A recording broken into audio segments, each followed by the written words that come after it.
Okay, so power system stability को study करने के लिए हमारा बेसिकली जो ऑब्जेक्टिव था कि जो हमने इक्वल एरिया क्राइटेरियन टूल पढ़ रखा था एक्चुअली में, हमने पावर सिस्टम स्टेबिलिटी को डिफाइन करने के लिए, मतलब पावर सिस्टम स्टेबिलिटी की स्टेबिलिटी फाइंड आउट करने के लिए जो हमने टूल पढ़ रखा था इक्वल एरिया क्राइटेरियन, हम उसको देखेंगे कि वो मैटलैब पे कैसे इंप्लीमेंट होता है। ठीक है, सो इस एग्जांपल के लिए पर्टिकुलरली हमने एक सिंगल मशीन इनफाइनाइट बस बार सिस्टम कंसीडर किया है। आप इस फिगर में देखिए, इस फिगर में हमने क्या रखा है, एक सिंगल मशीन हमारा इनफाइनाइट बस बार से एक इम्पिडेंस के थ्रू, एक रिएक्टेंस के थ्रू हमारा कनेक्टेड है। ठीक है, तो यहाँ पर आप देख सकते हो कि हमने इसकी वैल्यू कितनी ले रखी है, ई एंगल डेल हमने क्या रखा है, आपको सिंक्रोनस मशीन की वैल्यू रखी है, मतलब एज अ ग्रिड, और इनफाइनाइट बस बार में वी एंगल 0 ले रखा है, और हमारा जे एक्स क्या हो जाएगा, हमारा रिएक्टेंस हो जाएगा। सो इक्वल एरिया क्राइटेरियन को लगाने के लिए हमने यहाँ पर, क्योंकि हमने क्लास में भी वही केस पढ़ रखा है कि इलेक्ट्रिकल आउटपुट हमारा कांस्टेंट हो बट मैकेनिकल पावर अचानक से इंक्रीज हो जाए, तो यहाँ पर आप देखो कि इस सिस्टम में हम पहले क्या कैलकुलेट करेंगे, पहले हम इस सिस्टम में, क्योंकि हमारा ये सिस्टम स्टेडी स्टेट स्टेबिलिटी पे ऑलरेडी था, तो उस कंडीशन पे हम यहाँ पर क्या कैलकुलेट करना शुरू कर देंगे, इसकी हम इसकी डेल नॉट की वैल्यू, मतलब ये सिस्टम जिस पॉइंट पे स्टेबल था उस पे हमारा डेल कितना था। तो यहाँ पर आप सिंपल देखो, हमने इस एग्जांपल के लिए क्या मान रखा है कि ईएमएफ की वैल्यू 1.35 है, मैकेनिकल पावर हमारा 0.6 पीयू था जो कि पहले इलेक्ट्रिकल पावर के बराबर था, वोल्टेज हमारा मतलब इनफाइनाइट बस बार का 1 पीयू है, एक्स हमारा 0.65 पीयू है, और ये मैकेनिकल पावर इंक्रीज होने के बाद की बात है, तो इसको हम बाद में देखते हैं। ठीक है, अभी हमारा पैरामीटर कितना है, ई है, वी है, एक्स है, पीएम है और पी है, हमारा ये पैरामीटर है। हम फॉर्मूला क्या लगाएंगे, p is equal to E V by x sine del, हमने ये रखा। यहाँ पर हमको पता है कि P is equal to p naught है, तो यहाँ हमने पी नॉट मतलब P मैकेनिकल है, तो P मैकेनिकल हमने 0.65 रखा, 1.35 हमारा E हो गया, ये V हो गया, ये X हो गया साइन डेल। अब यहाँ से आप साइन की वैल्यू जब कैलकुलेट कर रहे हो तो साइन की वैल्यू मतलब डेल्टा की वैल्यू ऑलमोस्ट निकल के आ रही है 16.79 डिग्री। ठीक है, आप ये नोट कर लीजिए कि डेल नॉट की वैल्यू हमारी कितनी हो गई, 16.79 डिग्री। अब हम क्या कह रहे हैं कि हम ये कह रहे हैं कि अचानक से मैकेनिकल पावर बढ़ गई, और मैकेनिकल पावर बढ़ने के बाद कितना हो गया, 1.684 पीयू। तो वन हम यहाँ पर सेम फॉर्मूला, जब हमारा इलेक्ट्रिकल पावर मैकेनिकल पावर के बराबर होना चाहिए, जिस पॉइंट पे हमें डेल्टा वन कैलकुलेट करना है, तो हम यहाँ पर क्या रख देंगे, 1.684, 1.35 हमने यहाँ रखा इंटू 1/0.65, और यहाँ पर फिर से हमने साइन डेल, और यहाँ से हमने डेल्टा की वैल्यू कैलकुलेट करी। इस केस में जो डेल्टा निकल के आएगा वो डेल्टा डेल्टा ना होके डेल्टा वन होगा, जो आपका इक्वल एरिया क्राइटेरियन फिगर में दिखेगा। ठीक है, तो ये डेल वन हो जाएगा, और यहाँ पर हम डेल वन की वैल्यू कितनी निकल के आ जाएगी, 54.10, ये आप वैल्यू कैलकुलेट करेंगे तो निकल के आ जाएगी। ठीक है, यहाँ पर जो है 1.684 रखने के बाद हमारा ये जो डेल्टा वन निकल के आएगा वो आ जाएगा 54.10, ये वैल्यूज मैंने कैलकुलेट की है। ठीक है, तो यहाँ पर ये चीज निकल के आ जाएगी। अब हम क्या कर रहे हैं, यहाँ पर हम यहाँ पर डेल्टा मैक्स भी निकालेंगे, जो आपका इक्वल एरिया क्राइटेरियन में एफ पॉइंट तक जाता है, वो हमारा क्या हो जाता है, डेल्टा मैक्स। ठीक है, जहां पर हमारा या तो डेल्टा वन पे हमारा इंटरसेक्शन होता है, जो हमारा इंक्रीज्ड मैकेनिकल पावर होता है, या डेल्टा मैक्स होता है। अगर आप कर्व भी ध्यान दोगे तो कर्व में हमारा ऐसे जहां इंटरसेक्शन होता है तो एक पॉइंट ये होगा और दूसरा पॉइंट हमारा ये इंटरसेक्शन का होता है, तो ये पॉइंट जो होगा ऑब्वियस सी बात है ये पाई माइनस समथिंग हो जाएगा, तो 125.84 हो जाएगा। अब इतना पार्ट आपको पहले जानना जरूरी है। इतना पार्ट हमने क्या समझा यहाँ पर कि हमारा इलेक्ट्रिकल पावर, पहले मैकेनिकल पावर कितना था, 0.6 पीयू था, इंक्रीज होने के बाद हो गया 1.684। अर्लियर केस में हमारा डेल्टा नॉट था 16.79, और जब हमने पावर को इंक्रीज किया, मतलब जब हमने मैकेनिकल पावर बढ़ाया तो हमारा डेल्टा वन हो गया 54.10। हम सिर्फ इतने पार्ट को अभी मैटलैब पे इंप्लीमेंट करके देखते हैं, इतना जितना हमें बेसिक इंफॉर्मेशन मिली, और उसके बाद हम देखेंगे कि एक्सेलरेशन एरिया और डी एक्सेलरेशन एरिया कैसे कैलकुलेट करते हैं। ठीक है, सो इतने पार्ट के लिए हमने क्या किया है, इतने पार्ट को हमने मैटलैब पे इंप्लीमेंट करने की कोशिश की है। तो हम क्या कर रहे हैं, देखिए हम क्या कर रहे हैं मैटलैब पे बेसिक चीजें अब यहाँ पर मैंने क्या किया है कि एक एग्जाम्पल, क्योंकि एग्जाम्पल के लिए मुझे कोई ना कोई वैल्यू चाहिए थी, तो एग्जाम्पल के लिए मैंने आपको 1 पॉइंट ई की वैल्यू, वी की वैल्यू, एक्स की वैल्यू, मैकेनिकल पावर कुछ भी ले रखा है, लेकिन हमने यहाँ पर यूजर को फ्रीडम दिया है। क्या फ्रीडम दिया है कि हम यूजर से इनपुट मांग रहे हैं। अभी मैं इसको रन करा के आपको दिखाता हूं। हम यहाँ से उससे इनपुट मांग रहे हैं कि कितना है बैक ईएमएफ, यूजर एंटर करेगा। यहाँ पर हम वोल्टेज एंटर करा रहे हैं, उससे रिएक्टेंस एंटर करा रहे हैं, और अर्लियर जो मैकेनिकल पावर था वो हम एंटर करा रहे हैं। उसके बाद मैंने एक फंक्शन बना रखा है ईएसी पावर करके, ठीक है। इस फंक्शन को हमने यहाँ कॉल किया है, जैसे हमने प्रीवियस वाई बस मैट्रिक्स में अगर आप देखोगे लोड फ्लो में, वहां पर भी हमने एक फंक्शन बनाया था। ये फंक्शन देखिए आप, फंक्शन ईएसी पावर, जिसके अंदर 4 वेरिएबल हैं। पी नॉट, जिसको हम मैकेनिकल पावर बोल रहे हैं, ई वी एक्स, ठीक है। ये कोड हमें ये बताता है कि अगर इनमें से कोई भी वेरिएबल एग्जिस्ट नहीं करेगा तो हमें एरर शो कर देगा, ठीक है। उसके बाद हमने यहाँ पर क्या किया है, ये देखिए आपका P max steady state stability limit हमने कैलकुलेट की है। Steady state stability limit calculate करने के बाद हमने क्या किया है, यहाँ पर आप देखिए, स्टेडी स्टेट लिमिट कैलकुलेट करने के बाद हमने चेक किया है कि हमारा कहीं जो मैकेनिकल पावर है वो ऑलरेडी कहीं ज्यादा तो नहीं है। अगर ज्यादा होगा तो वो एरर शो कर देगा कि नहीं, मैकेनिकल पावर इलेक्ट्रिक पावर से बहुत ज्यादा, मतलब पी मैक्स से भी ज्यादा नहीं हो सकता भाई। पीक से भी ज्यादा हो जाएगा तब तो कोई लॉजिक ही नहीं रहेगा ना हमारा इक्वल एरिया क्राइटेरियन लगाने का, ठीक है। उसके बाद हमने यहाँ पर देखिए आप डेल्टा नॉट कैलकुलेट किया है, जिसकी वैल्यू ए साइन का मतलब साइन इनवर्स हो जाता है, साइन इनवर्स। उसके बाद हमने इसी तरह से कॉन्टिन्यूस करते हुए हमने यहाँ डेल्टा डी मतलब डेल्टा मैक्स, जहां डी लिखा हुआ है वो आपका डेल्टा है, डेल्टा मैक्स, डेल्टा नॉट, ऐसे करके हमने कंटिन्यूस कैलकुलेशन की है। उसके बाद हमने यहाँ पर भी सारे पैरामीटर हमने del two, PM2, critical clearing angle, सब कुछ हमने कैलकुलेट किया है ये फंक्शन में। ये सब कुछ फंक्शन में हो रहा है, फंक्शन में हमने आधी से ज्यादा चीजें कर दी, है ना। फंक्शन को अगर आपको सेम चीज, फंक्शन को आपको स्टडी करना है तो आपको फंक्शन के लिए क्या करना होगा, छोटे छोटे कोड को लेना है और यहाँ कमांड विंडो में आपको रन कराना है, तो आपको समझ में आ जाएगा। अब इतना प्रोग्राम, इतना फंक्शन, ये फंक्शन हमने लिख दिया है। इस फंक्शन को लिखने के बाद हमें क्या करना है, इस फंक्शन को हमें रन कराना है। और रन कराने के बाद हम देखते हैं कि पहले क्या देखेंगे हम, कि जो डेल्टा नॉट हमने रखा और जो डेल्टा वन कैलकुलेट किया, क्या हमारा प्रोग्राम उस चीज को रिस्पॉन्ड कर रहा है कि नहीं। तो हम क्या करते हैं, इस इतने पार्ट को पहले रन कराते हैं। तो हमने इसको रन कराया। सो अब अगर आप देख सकते हैं, मैं जस्ट कमांड विंडो खोलता हूं, आप यहां पर देखिए,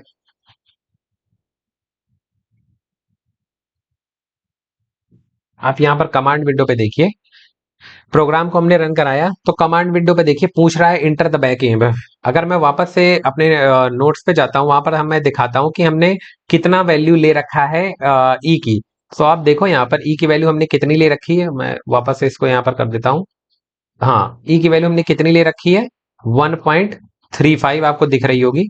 यहाँ पर मैंने देखिए 1.35, वी की वैल्यू हमने 1 ले रखी है, एक्स की वैल्यू हमने 0.65 ले रखी है, ठीक है।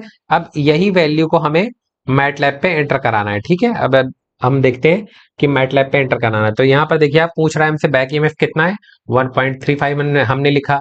फिर पूछ रहा है टर्मिनल वोल्टेज कितना है, 1 pu है। फिर हमसे पूछ रहा है कि नेट रिएक्टेंस कितना है, तो हमने अपने केस के लिए कितना ले रखा है, 0.65 हमने यहाँ एंटर किया। हमसे पूछ रहा है कि पहले मैकेनिकल पावर कितना था, तो अब कितना था हमने लिया है 0.6। हमने जैसे ही इसको एंटर कराया, एंटर कराने के बाद आप देख सकते हो, एंटर कराने के बाद हमारे पास देखिए, एंटर कराने के बाद मैं एक एक करके पॉइंट करता हूं आपको। एंटर करने के बाद देखिए हमें क्या निकल के आ रहा है, इनिशियल मैकेनिकल पावर कितनी है, 0.6 pu। Initial angle 16.791 degree. Notes पे जाते हैं हम, वहां पर देखते हैं कि आंसर ये टैली कर रहा है कि नहीं, तो बिल्कुल टैली कर रहा है। देखिए आप यहाँ पर डेल्टा नॉट की वैल्यू कितनी है, ये डेल्टा नॉट की वैल्यू कितनी है, 16.791। तो हमारा जो चीज मैटलैब में आ रहा है, सेम चीज हमारा क्या कहते हैं ना, जो हमारा फिजिकल कैलकुलेशन थी, मतलब मैनुअल कैलकुलेशन थी, उससे भी हमारी सेम वैल्यू आ रही है, ठीक है। हम वापस से वहां कमांड विंडो पे जाते हैं और चेक करते हैं कि जो हमने आ रहा है सडन एडिशनल पावर हुआ है। सडन एडिशनल पावर मतलब कितनी पावर ऐड हुई है, पहले कितनी थी, पहले हमारी पावर थी, क्या कहते हैं, सॉरी, पहले हमारी पावर थी 0.6, और आज ऐड कितना हुआ, एक्स्ट्रा कितना लग गया, 1.084 pu हमारी एक्स्ट्रा पावर ऐड हो गई है। जैसे ही हमने 1.0684 1.084 पावर ऐड हुई। ये इतनी पावर ऐड होने के बाद क्या होगा, अर्लियर 0.6 थी, 1.084 बढ़ गई, तो टोटल पावर कितनी हो गई 1.684। 1.684 पावर जब हो गई तो हमारा ऑपरेटिंग एंगल कितना हो गया था 54.10 या 160, जो हमारा निकल के आ रहा था फिजिकल कैलकुलेशन से, है ना। आप नोट्स में भी देखोगे, अगर आप यहाँ पर देखिए, आप ये देखिए डेल्टा वन की वैल्यू आपके निकल के आ रही है 54.10 के आसपास, जो कि हमारे मैटलैब से टैली कर रही है, ठीक है। तो ये चीज हमारा सही है। और यहाँ पर आप देखिए डेल्टा मैक्स भी निकला हुआ है, मतलब डेल्टा वन ये हो गया, डेल्टा नॉट ये हो गया, और ये हो गया हमारा डेल्टा मैक्स। ये इतना पार्ट तो हमारा कैलकुलेशन से मैच कर गया। अब आता है हम एरिया, क्योंकि हम फिजिकल डायग्राम बनाते हैं। सो देता हूं ताकि ये आपको प्रॉपर दिखे। हाँ, अभी आपको ये फिगर दिख रहा होगा क्लियरली। अब आप यहाँ पर देखिए, इस फिगर में ध्यान दीजिए। ध्यान देने वाली बात, हमारे लिए जो चीज इंपॉर्टेंट है वो चीज देखेंगे पहले। देखिए, मैंने थोड़ा इस फिगर को साइड में कर देता हूँ मैं यहाँ पर, या फिर हम वैसे ही रहने देते हैं, जीरो एक्सिस पे ही रहने देते हैं ताकि हमें चीजें क्लियर दिखे। आप यहाँ पर देखिए, हमारा मैकेनिकल पावर इलेक्ट्रिकल पावर के बराबर था, कितना था पहले, p m is equal to p, कितना था 0.6। तो 0.6 पी यू, देखिए मैं इसको क्लिक करता हूँ यहाँ 0.6 पे। ये क्योंकि हमारा इलेक्ट्रिकल कर्व कौन सा है, ये हमारा इलेक्ट्रिकल कर्व है ना। ओके, ये हमारा इलेक्ट्रिकल कर्व है। ये जो आपको दिख रहा है ये हमारा इलेक्ट्रिकल कर्व है। इस कर्व की वैल्यू क्या होगा, पी मैक्स साइन डेल के बराबर, ठीक है। तो पी एम पी के बराबर कहां पर हुआ है, डेल्टा नॉट। डेल्टा नॉट की वैल्यू कितनी निकल के आई 16.79। ये हमारा डेल्टा नॉट हो गया। हमने अचानक से मैकेनिकल पावर कितना बढ़ा दिया, 1 पॉइंट समथिंग, तो ये हमारा जो इंक्रीज्ड मैकेनिकल पावर है। अब ये इंक्रीज्ड मैकेनिकल पावर है, तो इस पावर को इलेक्ट्रिकल जहां पर कट करेगा वो क्या हो जाएगा हमारा डेल्टा वन। तो ये हो गया हमारा डेल्टा नॉट, ये हो गया डेल्टा वन, और ये हो गया हमारा डेल्टा मैक्स। तीनों चीज हमें क्लियरली दिख गई। अब इसमें आता है हमारा एक्सेलरेशन एरिया और डी एक्सेलरेशन एरिया। सो आपको ये जो ट्रायंगल टाइप, ट्रायंगल जैसा दिख रहा है, ट्रायंगल तो नहीं है क्योंकि यहाँ पर कर्व है, तो ये जो पार्ट दिख रहा है, ये एरिया जो कवर कर रहा है पिंक कलर से, ये हमारा क्या हो जाता है एक्सेलरेशन एरिया। और ये पूरा का पूरा जो पार्ट है ये हो जाता है हमारा डी एक्सेलरेशन एरिया। क्लास में हमने कॉन्सेप्ट बहुत अच्छे से समझ लिया कि डेल्टा नॉट से डेल्टा वन की तरफ मूव करेगा। क्यों, क्योंकि यहाँ पर एक्सेलरेशन होना शुरू हो जाएगा। एक्सेलरेशन होने के बाद डेल्टा वन पे भी रुकेगा नहीं, कहाँ तक चला जाएगा, डेल्टा टू या फिर मैक्सिमम एफ पॉइंट तक चला जाएगा। क्यों, क्योंकि हमारा स्पीड सिंक्रोनस स्पीड के बराबर नहीं होगा। यहाँ पर स्पीड सिंक्रोनस स्पीड के बराबर होने की संभावना है, लेकिन वापस से ये मूव करना शुरू कर देगा और वापस से ये एरिया कवर करने लगेगा। सो अल्टीमेटली हमें क्या करना होगा, या तो इस पॉइंट पे हमें सेटल करना होगा या तो इस पॉइंट पे सेटल करना होगा। ये हमारा कॉन्सेप्ट था इक्वल एरिया क्राइटेरियन का। अब हमारे पास टास्क आता है कि A1 और A2 को कैलकुलेट करना। तो हम एक बार वापस से नोट्स पे जाते हैं जहां पर हमने A1 और A2 की वैल्यू कैलकुलेट कर रखी है। मैं वापस से जाता हूं वहां पर, यहाँ पर आप देखिए हमने A1 और A2 की वैल्यू लिख रखी है, ठीक है। A1 की वैल्यू कहाँ, A1 यहाँ पर, ठीक है। तो आपको दिख रहा होगा A1 की वैल्यू क्या हो जाएगी, A1 is equal to integration of del naught से del one P M one, जो इंक्रीज्ड पावर है, minus P max sine del integration D del, है ना। ये डेल्टा नॉट की वैल्यू आप sorry P M one P max sine del delta naught delta one, ये सब वैल्यू आपको ऑलरेडी पता रहती हैं। मतलब एग्जाम इसमें जो हमने कैलकुलेशन किया है इसमें हमें ऑलरेडी सारी की सारी वैल्यूज हमें पता है, तो कोई भी कंफ्यूजन नहीं होगी। हम डेल्टा नॉट की वैल्यू क्या रखेंगे, हमने 16.79 निकाली, हमें यहाँ कितने में रखना है, रेडियन पे। हमने यहाँ भी रखा है रेडियन में। पीएम वन कितना हो जाएगा, इंक्रीज पावर 1.684। पी मैक्स की वैल्यू हमने निकाल रखी है साइन डेल। उसके बाद हम क्या करेंगे, इसको सॉल्व करेंगे, इंटीग्रेट करेंगे और फाइनल इसकी वैल्यू निकालेंगे। तो इसकी वैल्यू लगभग देखिए, आप यहाँ पर सॉल्व की है हमने और फाइनल वैल्यू निकल के आ रही है इसकी 0.329, है ना। Let me just correct it, it is minus, यहाँ माइनस आ जाएगा क्योंकि यहाँ पर हमने माइनस कॉस डेल नहीं लिया है। सो यहाँ पर आ जाएगी इसकी वैल्यू लगभग, इसको हम सब्ट्रैक्ट करेंगे, इसको हम सब्ट्रैक्ट करेंगे और इसकी फाइनल वैल्यू आ जाएगी आपकी, यहाँ पर चेंज कर देता हूं मैं, 0.329 के आसपास इसकी वैल्यू आ जाएगी, ठीक है। तो यहाँ पर इसकी वैल्यू कितनी आ जाएगी, 0.32 9, मतलब ये आप इंटीग्रेशन नॉर्मल जैसे सॉल्व करते हैं वैसे सॉल्व करिएगा, है ना। इसकी वैल्यू कैलकुलेट करके आपको आ जाएगी 0.329 के आसपास इसकी वैल्यू आ जाएगी, ठीक है। सिमिलर वे में हम क्या करेंगे, कैलकुलेट करेंगे अपना A2 की वैल्यू कैलकुलेट करेंगे। A2 की वैल्यू भी क्या आ जाएगी यहाँ पर, A2 की वैल्यू मैंने डायरेक्टली लिख रखी है यहाँ पर। A2 की वैल्यू भी सेम उसी वे में हो जाएगा यहाँ पर, पी मैक्स, यहाँ साइन डेल होगा, कॉस डेल नहीं होगा। और इसको इरेज कर देता हूं मैं, कंफ्यूजन ना हो।